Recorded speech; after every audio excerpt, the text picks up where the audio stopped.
feel for yourself and by extension the team to now be striking out on your own and carving out your a whole new unique chapter in this series? We're ecstatic. I mean, this is almost the stuff of dreams for people who've worked in games. We get to take a beloved franchise that people have embraced, and with this fan base that we've had this ongoing kind of dialogue for the last 3 years with, and now we get to make something totally new that they've never seen before. And that I really talk about that move from kind of like custodian to creator. And to me and my team especially, that's just intoxicating. And we couldn't be happier. And obviously you've been working on the Infinity engine for the enhanced editions and taking the skeletons out of that closet and all that kind of stuff. I guess why did you decide to do an expansion continuing with that engine rather than starting from scratch on a whole new? We really wanted to embrace kind of what Baldur's Gate was, and that hole between Baldur's Gate 1 and 2 just spoke to us, and it said, fill us in, make a story here. And so we got very excited about it. And with the Infinity engine, as you mentioned, we put a bunch of work into it. We've kind of fixed a lot of the rough edges off, and we really saw this as kind of an opportunity to take that to the next level.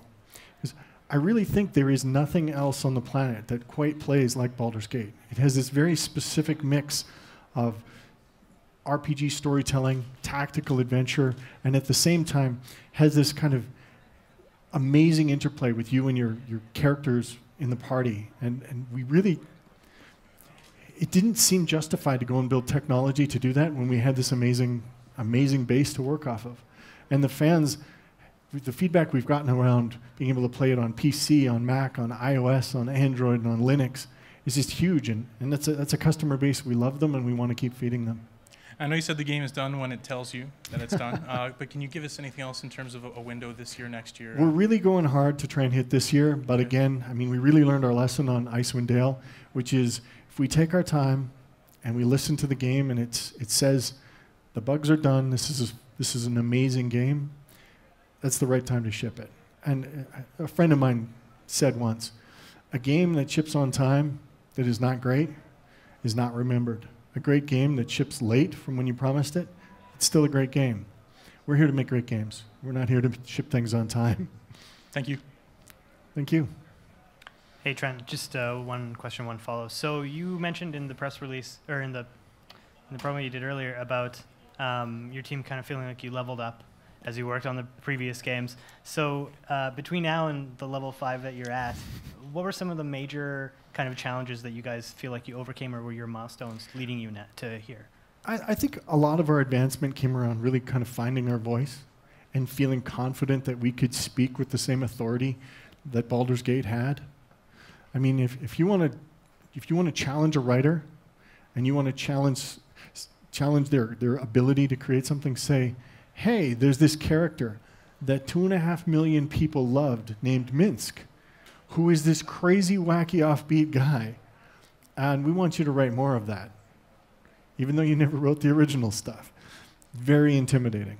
And I think through working through Baldur's Gate 1 Enhanced Edition with the 3 new characters, Dorne, Nira, and Rasad, and then again in Baldur's Gate 2, bringing those Dorne, Nira, and Rasad back, and then as well adding Hexat, we really found our creative voice, and we really found our confidence and our ability to create new stories. And that confidence allowed us to step into the big shoes of Minsk and say, we're here, we can handle this, and we're ready. And we were able to recruit Jim Cummings, Jim is like a machine as far as voice actors go. And we were able to recruit the original director for the Baldur's Gate series, Jenny McSwain. And between her and Jim, they hit Minsk out of the park. You heard in the presentation. Yeah. It's Minsk. There's no question. So in that same vein, when you guys came to sort of building something that's entirely your own, how did you approach the creative freedom that comes with that while still kind of in the constraints of the world and the narrative and the mechanics to a certain extent? I think the depth of our nerdiness in terms of the Forgotten Realms cannot be measured. Okay. We're so hardcore into the world and the times and what happened that for us it was kind of like, well, there's about 50 things we'd like to do. What would be the most direct and most entertaining thing? And we looked at areas around Baldur's Gate and Castle Dragonspear spoke to us. And we said, this is an amazing location.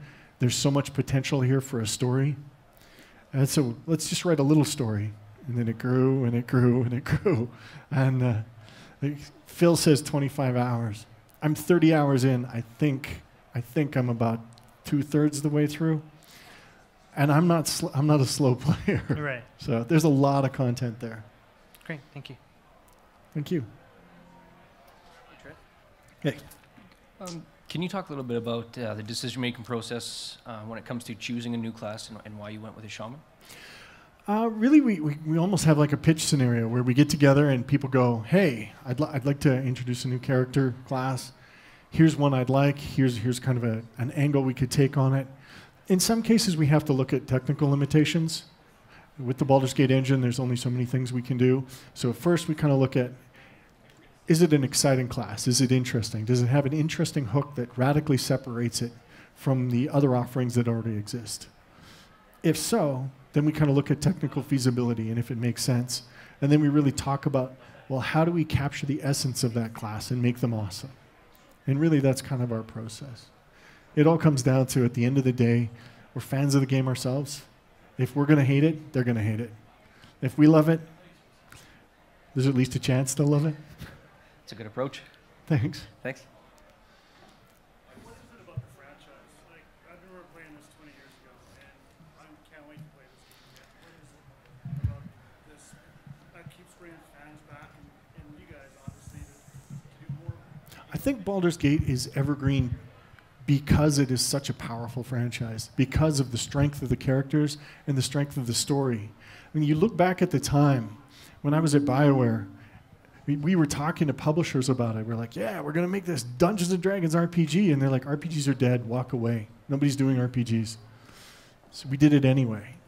And at BioWare, we got really lucky. One of our producer on our previous game, Shattered Steel, just happened to be a guy named Fergus Urquhart. And Fergus said, you know, I got the D&D license. We should do something with that. And of course, all the D&D fans in the office went nuts, and we built Baldur's Gate. And it just took off huge. Baldur's Gate essentially reinvigorated the Western RPG. And 2.5 million people bought the game. And beyond 2.5 million people, we don't know how many people over the world have actually pirated the game and played it. Right.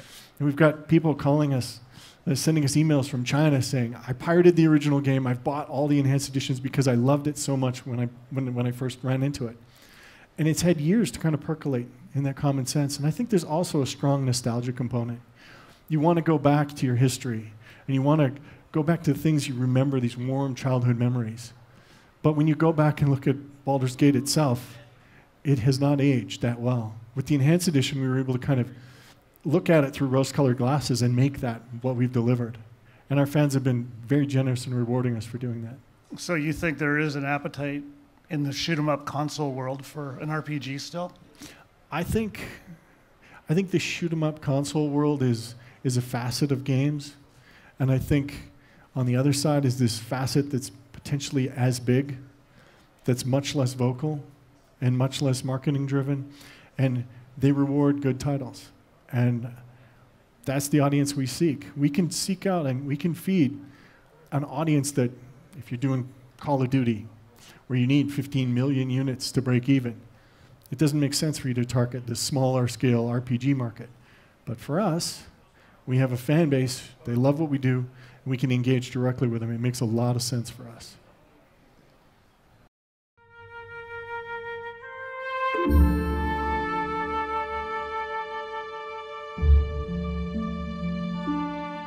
Hi everyone, this is the Beam Bard. You can't see me, but I totally have my Bard hat with me, as promised on Twitter. Throw me the Bard hat and I'll wear it. Okay.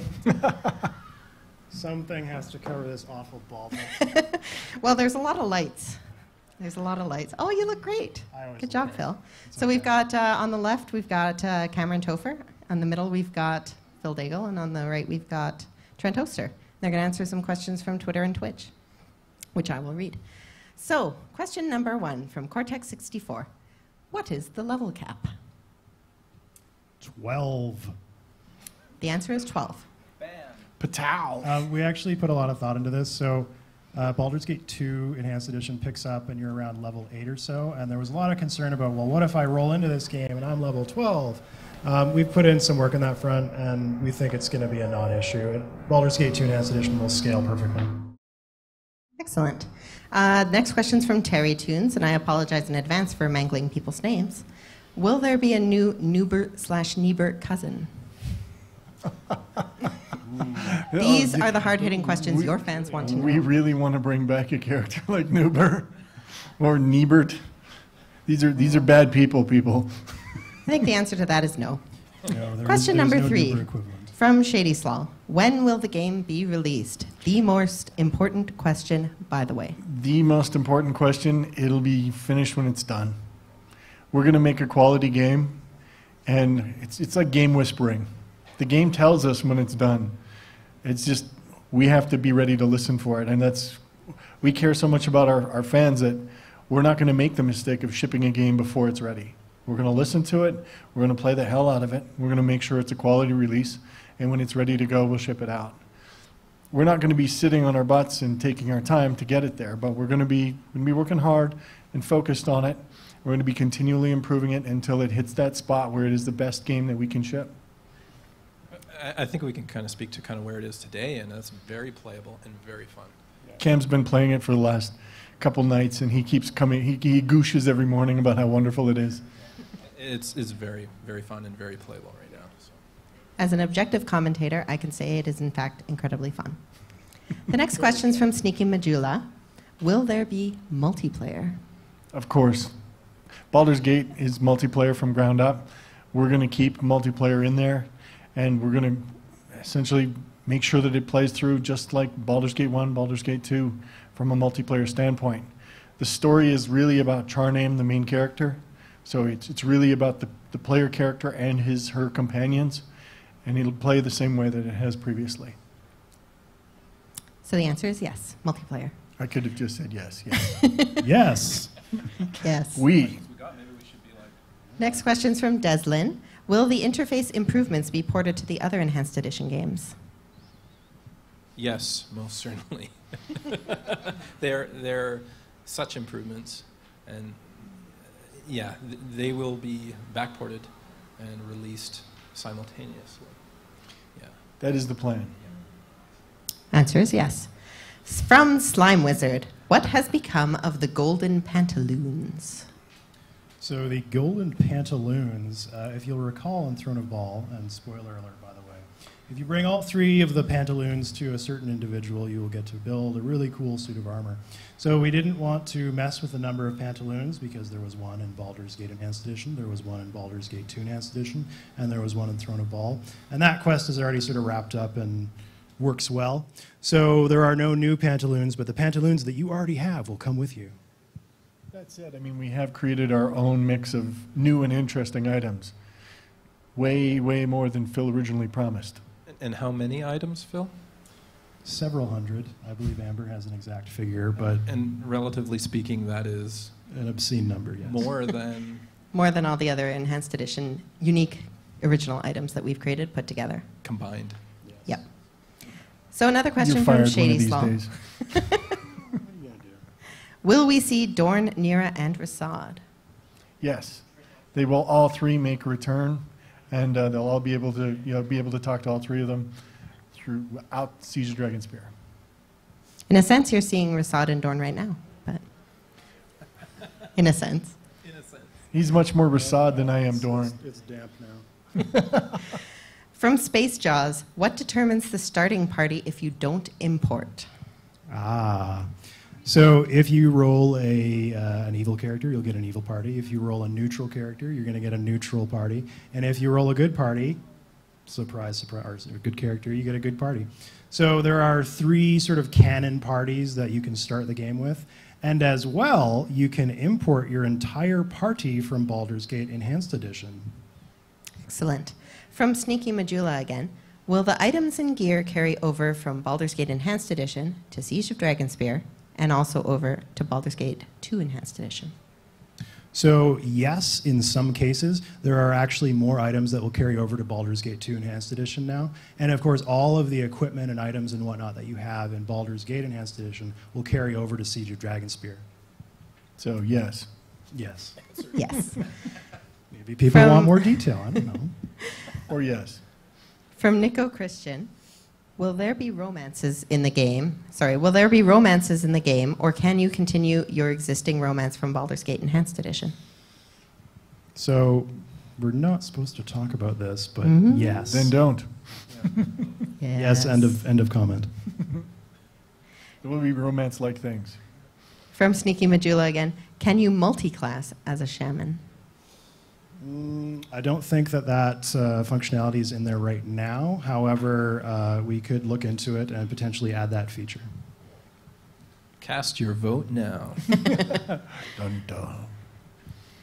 From Bill Bisco, can we complete the game, by which I think he means end the game, with a party of our choice, aka not Khalid, Tahira, Minsk, Dynahair, and Imoen? What's wrong with Minsk? Nothing's wrong with Minsk. Cam loves Minsk. It was his character in Pen and Paper. When you finish the game, you'll kind of understand how things played out. I don't want to say yes or no. It's sort of one of those things where you have to see it to understand. No spoilers. Yeah, no spoilers. There you go. That's a good way of ducking the question. From Wubbalicious, what can you tell us about the prevalence of gazebos in Siege of Dragonspear? The Forgotten Realms are well known for their gazebos and their assortment of different gazebos. We've embraced the gazebo-ness of the Forgotten Realms, but at the same time, trying to not hit an obscene level of gazebos, we've managed to kind of scope control on that. Is there a slider for gazebo-like involvement in the game? We've discussed that as an advanced feature, but we've decided that that's getting beyond ridiculous. An interesting historical note was a gazebo was the very first thing to show up in Baldur's Gate. Really? There you go. From SneakyMajula, can we have a base of operations we can improve over time, and a pet monster too? Sure, in a different game. You can have whatever you want. In Siege of Dragonspear, we haven't implemented a stronghold. That feature is kind of reserved for Baldur's Gate 2 Enhanced Edition, and because you're going to be leaving the area after this game, it would kind of be disappointing to lose your stronghold. Again from Bill Bisco, how does a shaman import into Baldur's Gate 2 Enhanced Edition?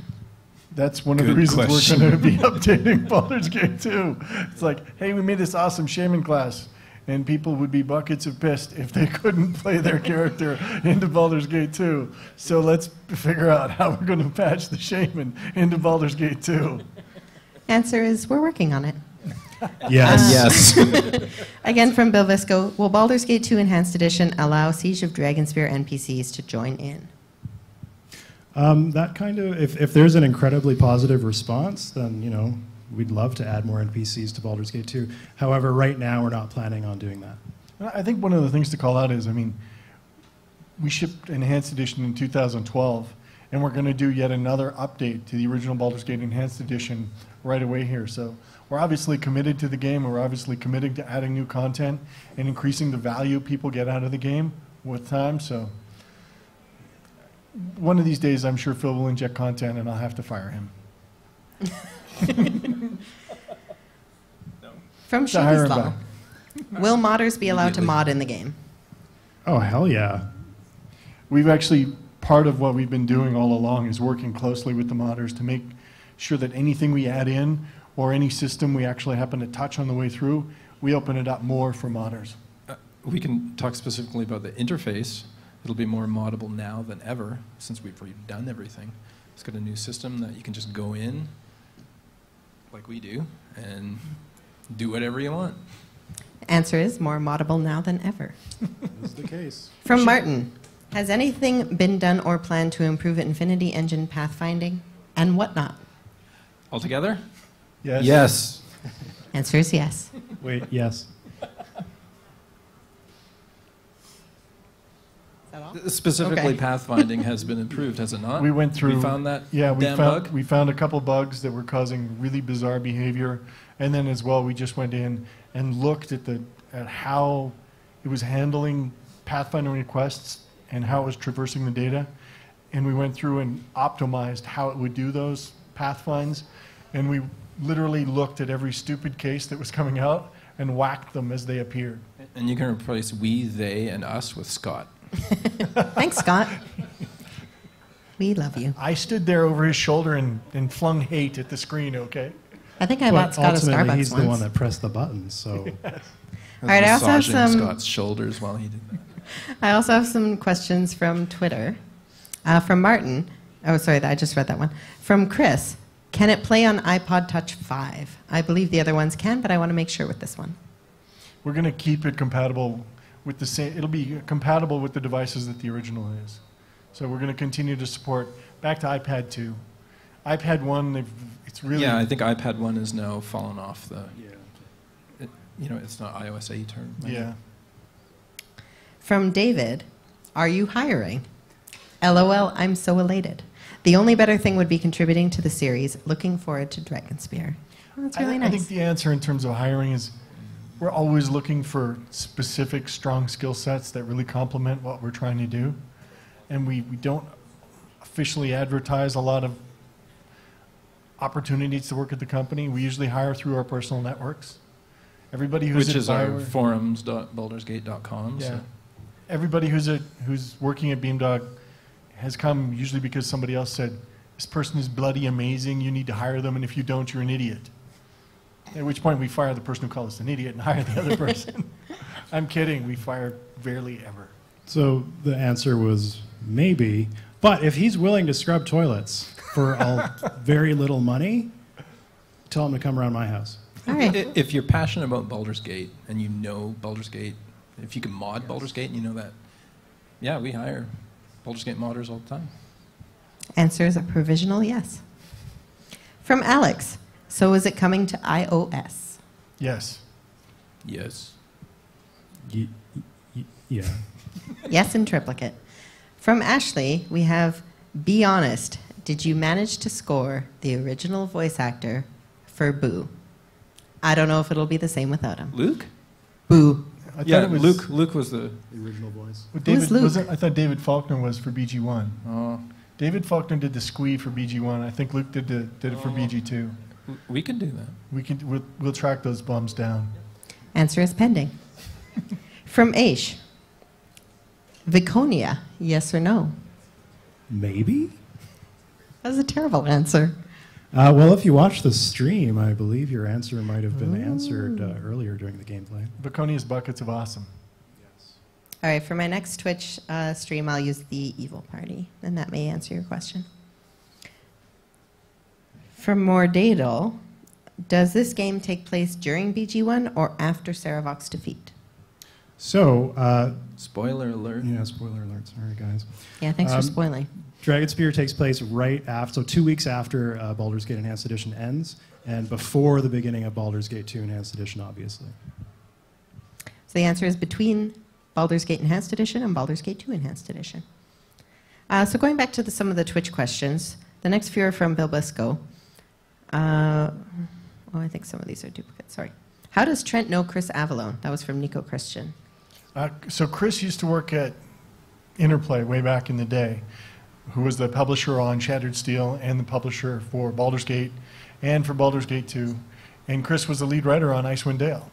So we would go down to visit the guys at Interplay all the time, and we would hang out with these Interplay bums. And Beach bums. yeah, and they'd take us out for wacky stuff like fish tacos and things that we would never see in Alberta. And Chris used to take us out to all these fun places. We used to hang out and we talk and we just hardcore nerd out about role-playing games. I've had great respect for Chris over the years, and he's done amazing work. And I'm a big fan of his work in Icewind Dale and Planescape Torment. And I've told him that numerous times, and I think he appreciates the work we do. And I was ecstatic when I was able to give him a call and say, hey, Chris, how'd you feel about taking a look at the game for us and giving us some of your thoughts? Like 20-odd pages of thoughts. Thanks for the feedback, Chris. We really appreciate it. Yeah, it's awesome. Chris, you're my hero. I have a lot of heroes, but you're pretty high on the list. Thank you, Chris. Question from Bill Bisco again. Is there any plan to change the start of Baldur's Gate 2 Enhanced Edition based on your choices in Siege of Dragonspear? To a limited extent, yes. So as we mentioned earlier, some new items will transfer over from Dragonspear to Baldur's Gate 2 Enhanced Edition, but the general flow and play of the opening of BG2 will not change. Will there be a beta for Siege of Dragonspear and the patches for Baldur's Gate Enhanced Edition and Baldur's Gate 2 Enhanced Edition? Yes. Answer is yes. All right, let's go back to Twitter for a bit. Question from Isla, or Ilya. Any chance on automatically de-equipping a sword or shield combo when equipping a two-handed item like a bow instead of unequipping them one by one? Yeah, I think so.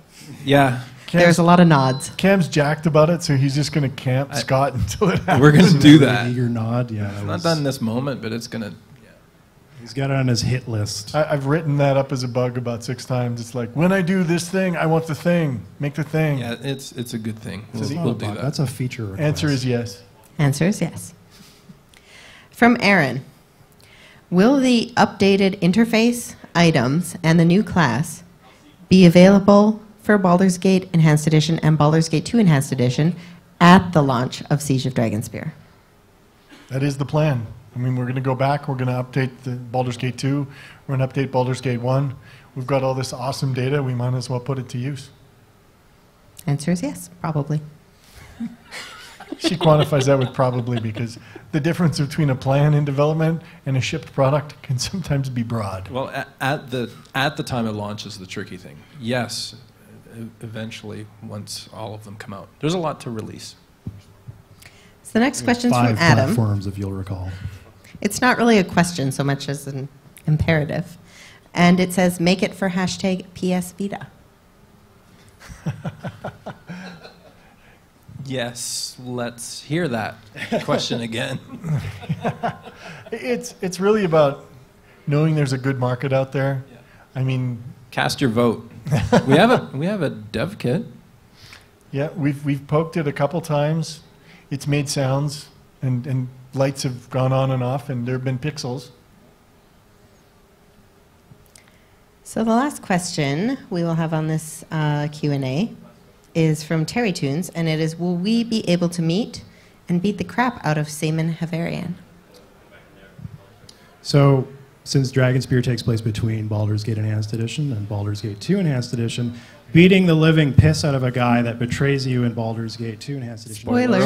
Spoiler alert, sorry. Doesn't really work in that timeline. However, you are free to mod in that activity into Baldur's Gate 2 Enhanced Edition, and I will fully endorse your mod entitled Kicking the Shit Out of Saman Havarian. Answer is no. Censor. Beep. Sorry. For all the That's kids all on the screen. questions I have for you, gentlemen. Thank you very much for your time. I'd like to thank everybody for asking us the questions.